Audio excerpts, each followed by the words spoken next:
Alice leaned down slightly from the balcony to hear what her parents were talking about on the first floor of the house. Her mother was furiously arguing about something with her father. The girl climbed back onto the balcony. Well, her parents are still awake, so there was no way to get out of the house past them. She had to go down the chimney. Alice poked the pipe with her foot. It seemed strong enough. She was glad she'd made a few sets of keys for the car. A week ago, when she had driven into a fence when she had been drunk, her father had once again taken the car keys from her. After scratching her palm and hurting her knee, she finally made her way downstairs and walked quietly to the open window. "Andre, darling, if you don't do something about it immediately, one day we will simply lose our daughter," Mom said to her father.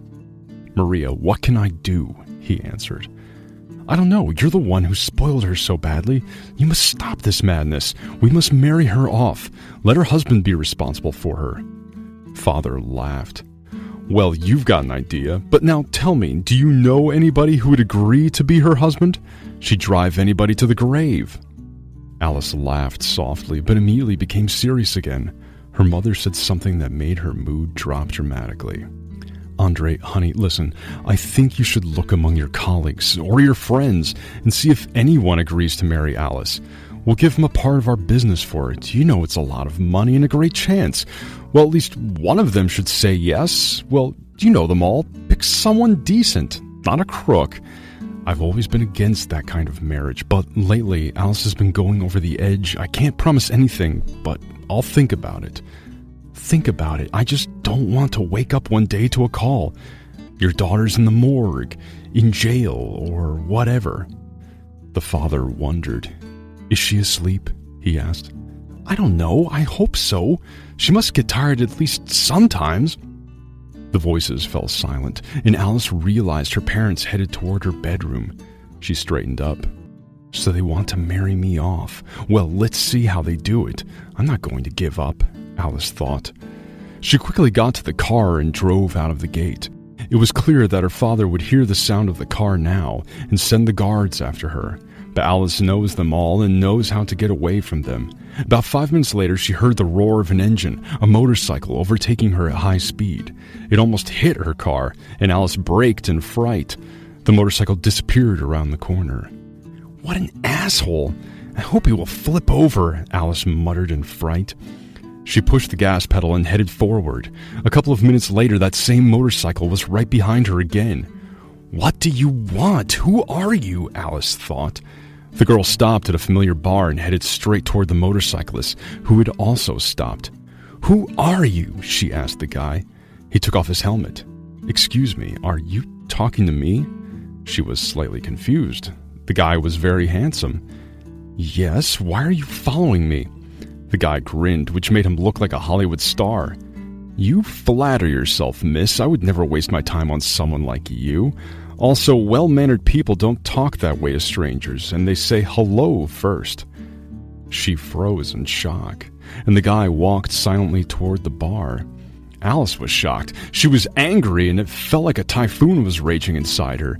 She stood there for a minute and then kicked the motorcycle and headed into the bar. The guy was sitting in the corner enjoying his salad. Alice was intercepted by her friends, and she didn't have time to say all the things she thought about that guy. An hour later, the guy was still there. Alice drank a lot and decided it was time to show this upstart who was in charge here. She headed toward his table, but someone called out to her. She looked away. When she turned around again, there was no one at the table. She immediately got bored and said, "I want to have fun." And her drunken friends were ready for any kind of fun as long as Alice was there, because it was always Alice who paid for all their parties, fun, and drinks, and her friends were in no hurry to change anything about the situation. "Let's go swimming," Alice suggested. The young people looked at each other. "Alice, are you out of your mind? It's the end of September. It's cold." "So what? Are you afraid or what?" "All right, let's go," her friends replied.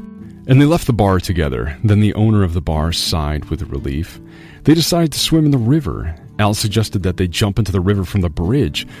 Her friends went silent. No one wanted to break their necks. Alice looked at them contemptuously and wobbled to the bridge.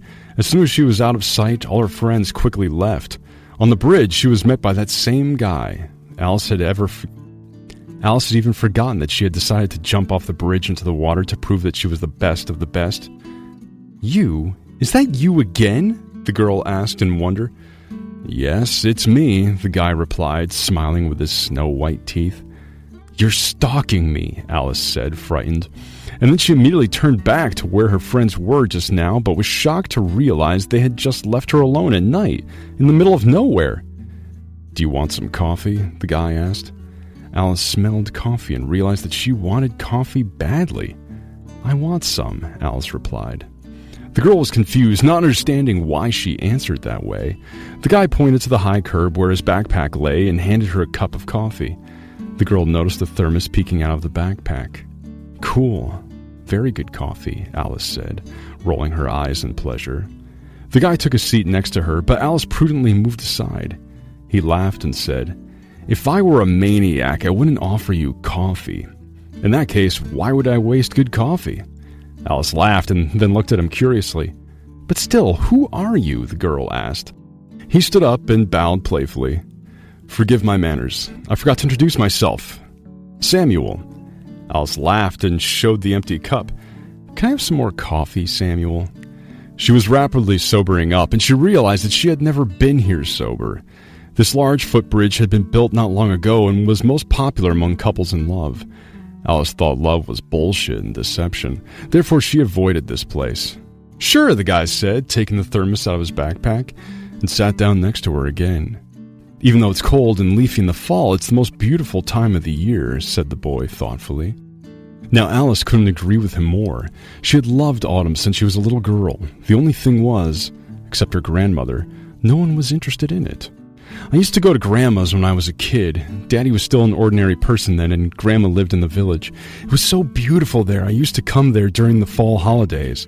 There were very few leaves left, but enough to see what beauty was on the trees before." "Don't you go there now?" "No, my parents took my grandmother to the city. She longed a lot, and soon she passed away." "And what about that house? You're an adult now. You can go there on your own."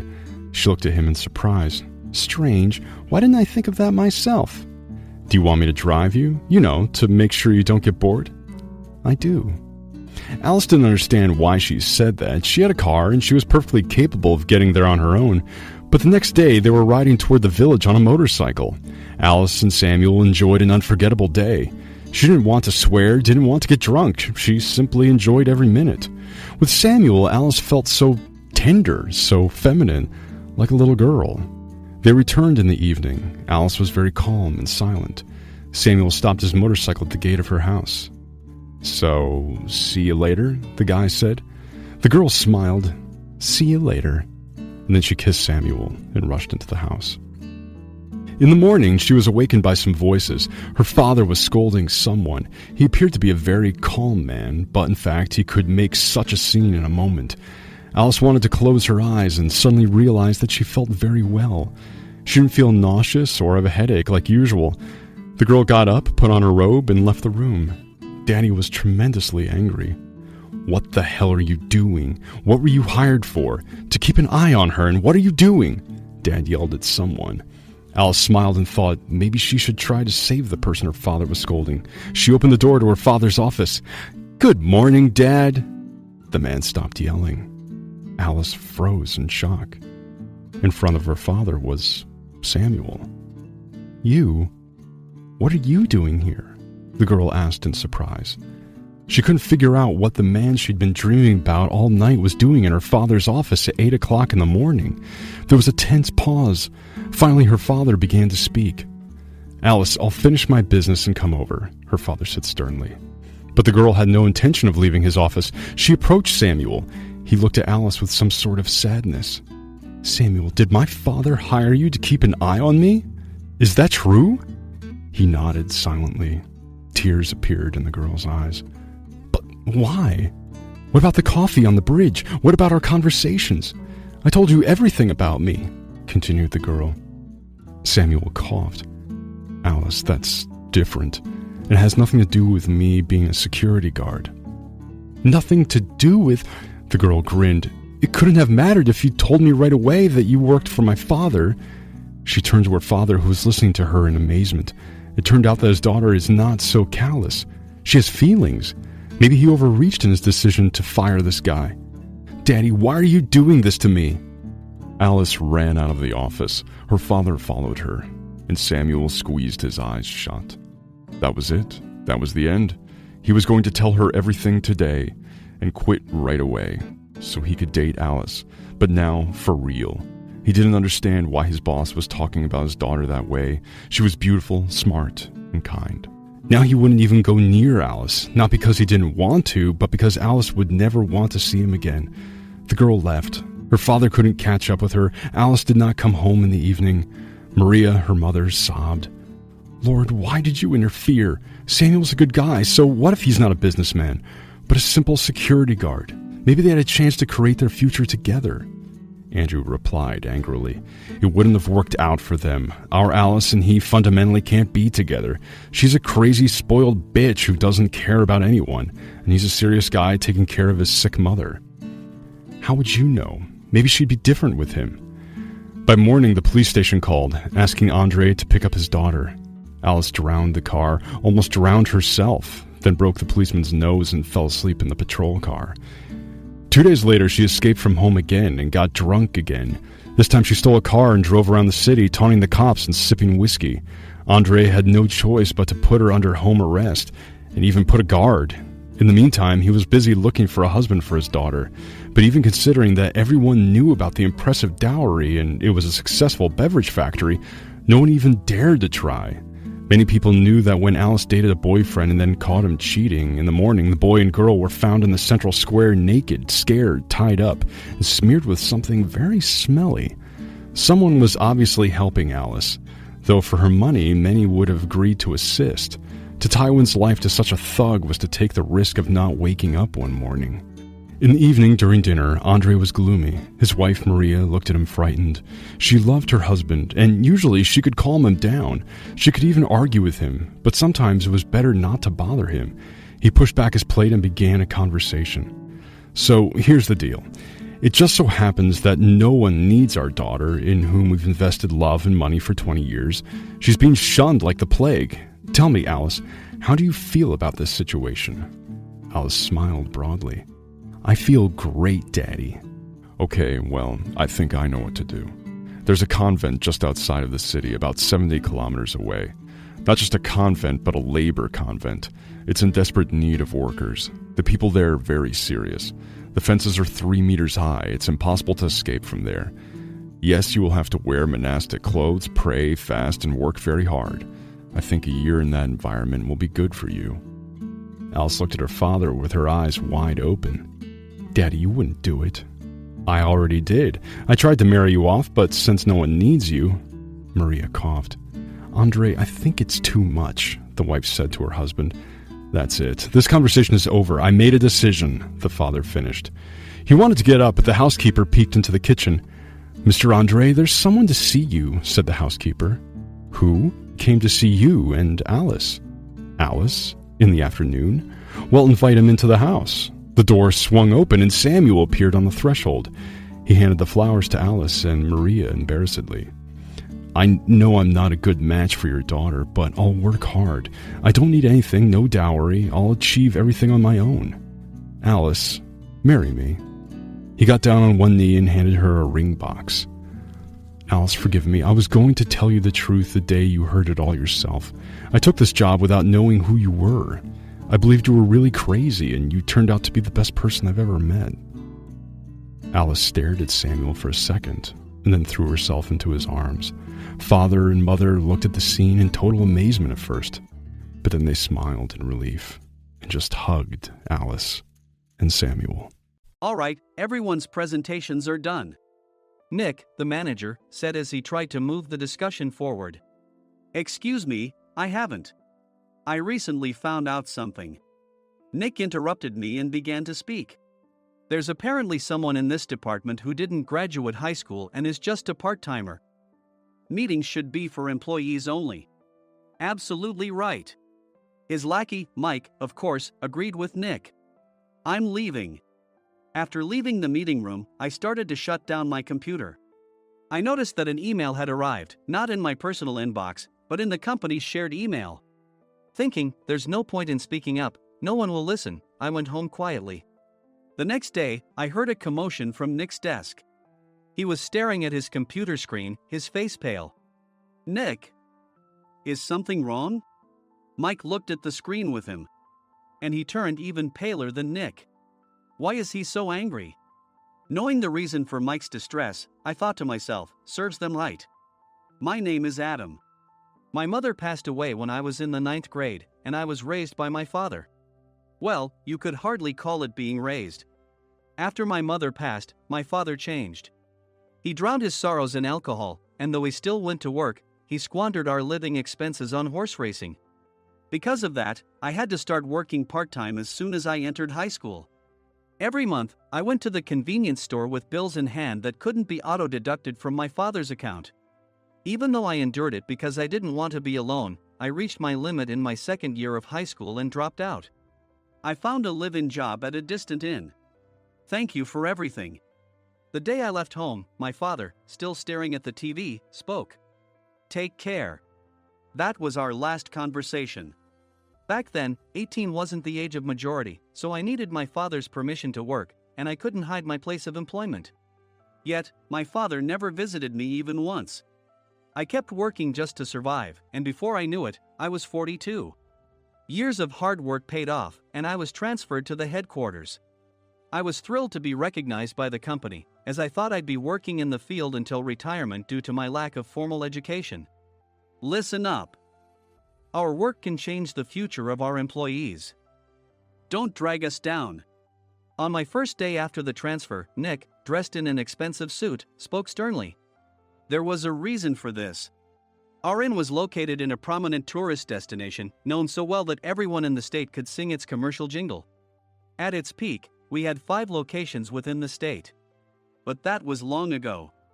Due to financial difficulties and aging facilities, only the place where I had worked for many years and the original establishment remained. I was prepared to lose my job anytime, but now there was a glimmer of hope.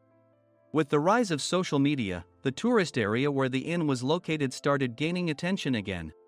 Depending on how hard the sales department, where I was transferred, worked, we could either thrive or be forced to give up this prime location to the new hotel chains continuously popping up.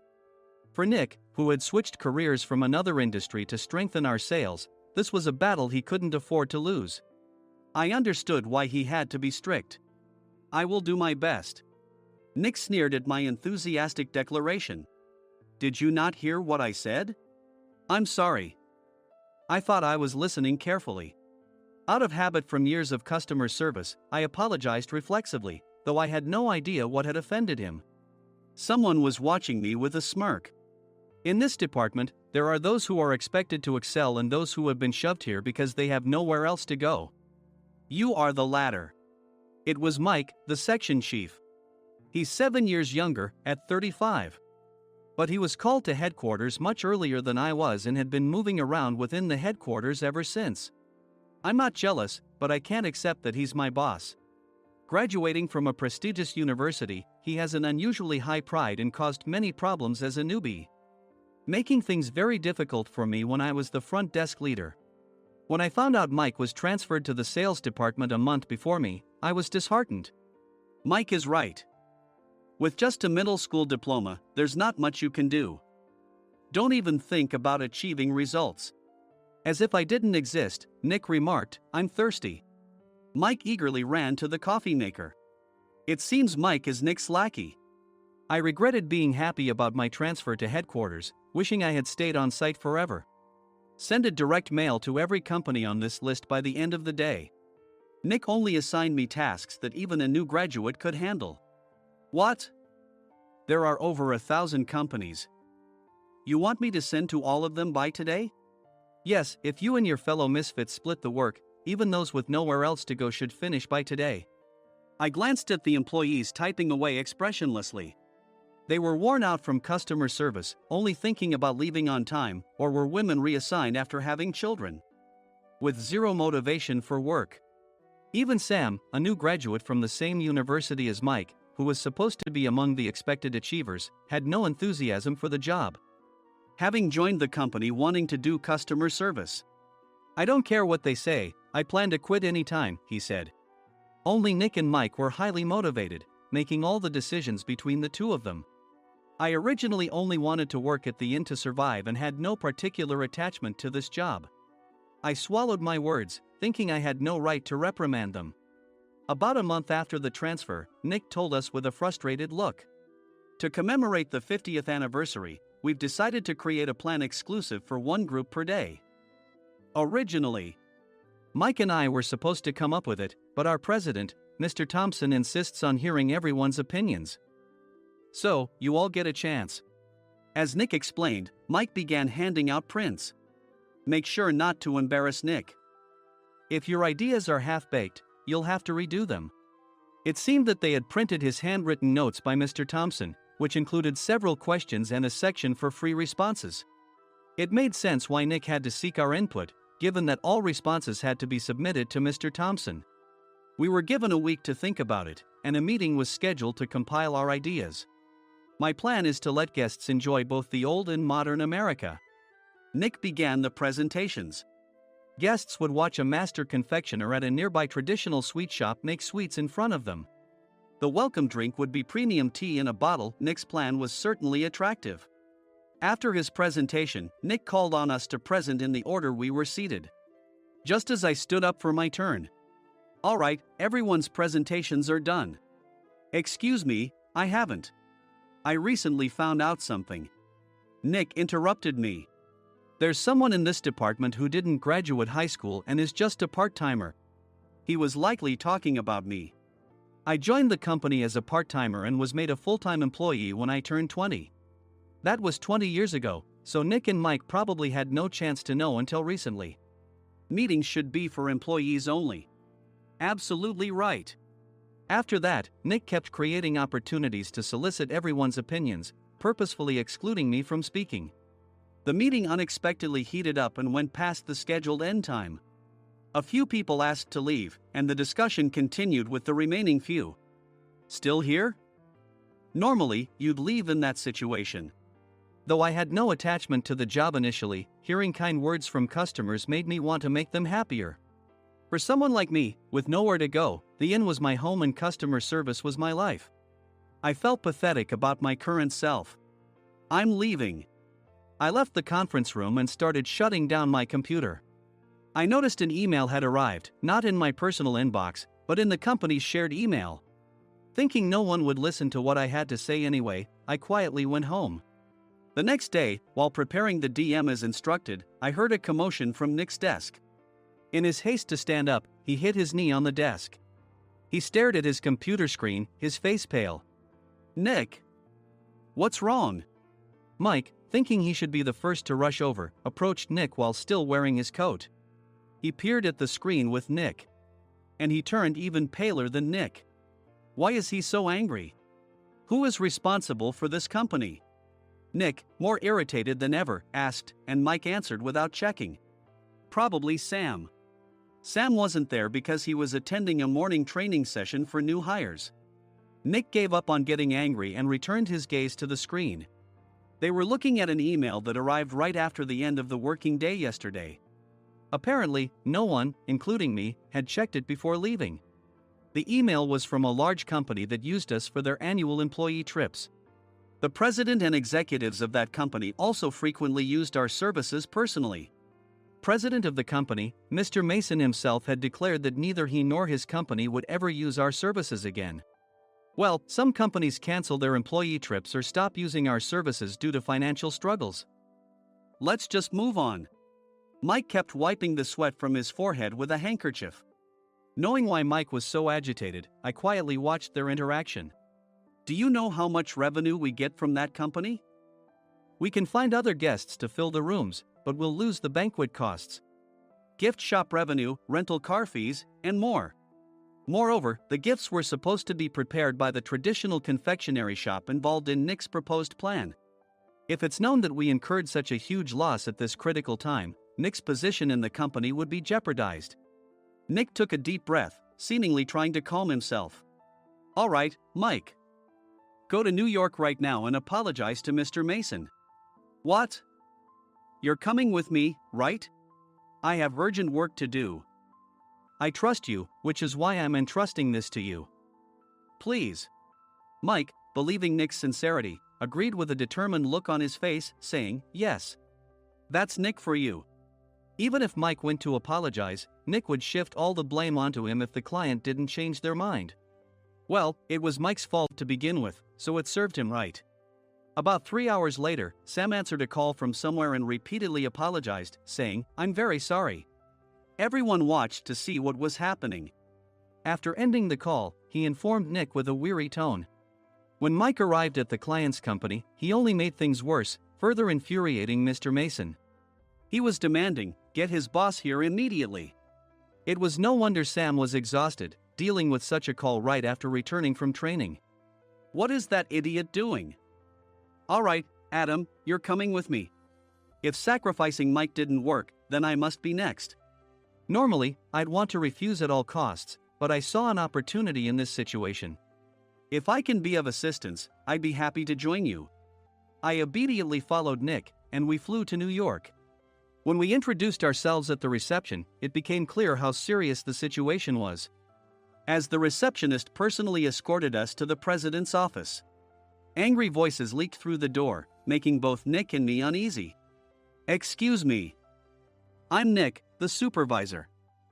I understand my subordinate has caused you trouble, and I deeply apologize. Nick, with his experience in the corporate world, knew enough to offer an apology before excuses. However, his customer service skills left much to be desired. I sighed as I saw Mike trembling like a small dog in the corner of the room. What kind of training are you giving your subordinates? Mr. Mason glared at Nick with a red face. The intensity of his gaze made even Nick take a step back. Regrettably, I joined this company only 2 years ago and was unaware of Mike's issues. I should have identified his shortcomings sooner. Indeed. I should have realized sooner. No sensible person would come to apologize and then give a lengthy presentation on the drawbacks of not using their in. Nick froze, his mouth slightly open. Suspecting the worst, I picked up the documents that had fallen to the floor. It seemed Mike hastily prepared these documents on the plane, listing the disadvantages. Disadvantage 1: if you change the venue for the company trip, employees might suspect it's for cost-cutting reasons, leading to a negative impression. Reading it aloud half-jokingly, Nick snatched the papers from my hand and checked the contents with a furious expression. Among the stack of documents was a receipt from a nearby convenience store's copy machine. I felt a pang of dread, hoping he hadn't shown the receipt as well. What do you think he said when I asked what kind of nerve he had to do this? I'm very sorry. Faced with the dire situation, Nick must have thought there was nothing left to do but apologize. In a voice smaller than I'd ever heard from him, he uttered words of apology. He said, I'm a Harvard graduate. I don't believe I said anything wrong. Mike! What have you done? Forgetting his plan to pin the blame on Mike, Nick yelled loudly, even in front of Mr. Mason. I didn't do anything wrong. You're still saying that? Look at him. Mike pointed at me with a shaking hand. I was assigned to headquarters in my 20s and now I'm a section chief. This guy only made it to headquarters at 42.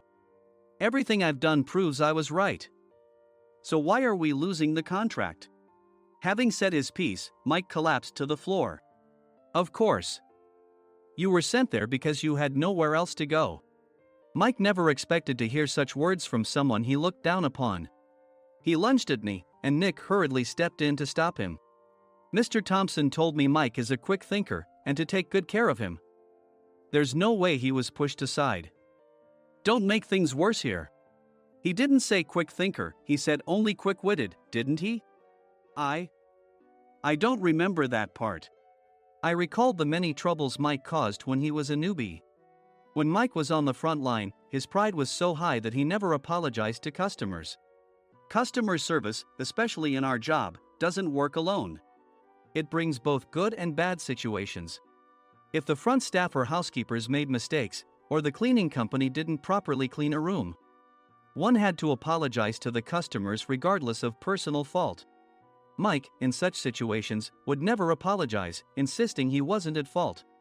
This often angered customers, and as the front desk leader, I frequently had to apologize on his behalf.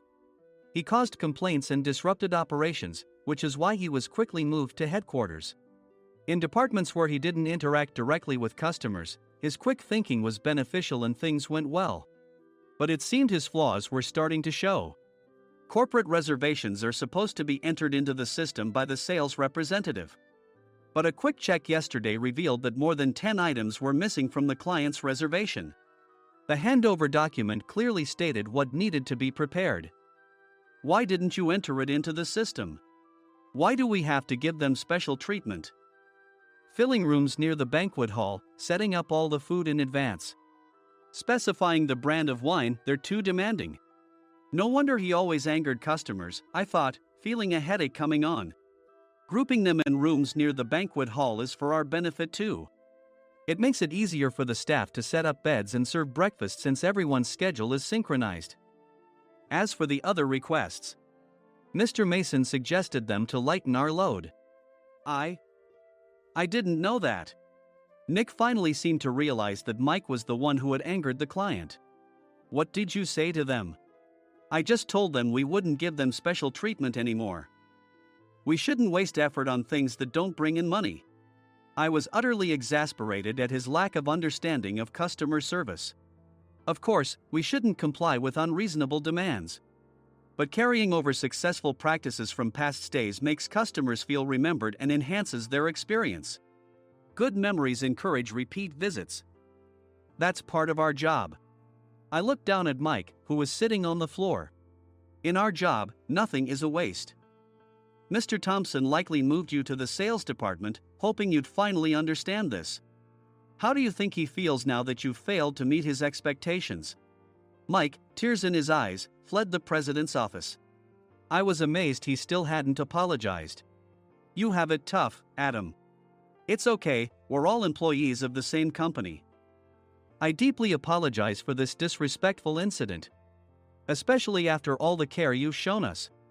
If it weren't for you, Adam, I really would have stopped staying here. When I heard you were moving to the sales department, I was willing to reconsider if you handled it. Seeing us talk so amicably, Nick's face contorted. Do you two know each other? Adam's service is excellent. I always requested him specifically. Normally, we don't accept specific staff requests, but we made an exception for Mr. Mason, adjusting my shifts accordingly. He had personally stayed at our hotel just before my transfer, and during casual conversation, I mentioned, I'm moving to the sales department soon. If I hadn't told him then, things could have been much worse. Please continue to take care of us. I look forward to it. On the return flight, Nick awkwardly offered me a can of beer. It's still working hours. Of course, I had no intention of forgiving him for a single beer. Nick might try to pin everything on Mike and avoid any consequences. While pondering this, a startling fact came to light. Nick, the tea bottles for the plan have arrived. I handed Nick a bottle labeled with our inn's name. They look good. What are you talking about? These are plastic bottles. I had assumed we would use the trendy, high-end bottling tea. But what arrived were ordinary plastic bottles of tea with customized labels. The only unique aspect was the label, which had the inn's name, making it look customized. Upon further investigation, I discovered that a substantial amount of money was set to be paid to the tea company. It was priced like bottling tea. Does this plastic bottle really cost $100 each? The tea inside is specially blended for us. The extra cost is for that. Wouldn't it be better to use another tea company? Or is there a specific reason we must use this one? As Nick continued to make excuses, I showed him a printed email. I informed the tea company's president, Mr. Mitchell, that we discovered irregular payments and he confessed. He said you two were high school classmates and planned to split the extra money. That idiot. Why did he confess? That's not important. You should worry about yourself, this could turn into a police matter. Opening the bottle cap, I suggested. How about calming down with this tea? It supposedly has a relaxing effect. Nick drank the tea frantically. In the following days, decisions were made about their fates. Mike was reassigned to the General Affairs Department, with no chance of transfer or promotion, as per Mr. Thompson's orders. As for Nick, Since the payment to the tea company hadn't yet been made, he narrowly avoided legal trouble. Instead, he was encouraged to leave the company, and to avoid further complications, Nick submitted his resignation. Rumor has it that connections between HR departments have made it difficult for him to find new employment. Even though it was good to have those two gone, something unexpected happened in the sales department. Everyone became motivated and united in refining the 50th anniversary plan. In the end, my plan was adopted. We collaborated with the Tourist Information Center to provide personalized guides. The plan, tailored to the number of guests, was truly special for the 50th anniversary. "Hey, is Adam's family coming to stay?" I immediately booked that special plan for my family. Sam noticed it on the reservation list and quickly picked up on it. "Yes, I'm inviting my father." "That's great. I might invite my parents too." I lacked the courage to face my father just as Adam. But here, with the confidence Mr. Mason praised, I felt ready. The 50th anniversary plan was a perfect opportunity to reconnect with my father. I hoped to bring back the days when we could laugh together as we once did.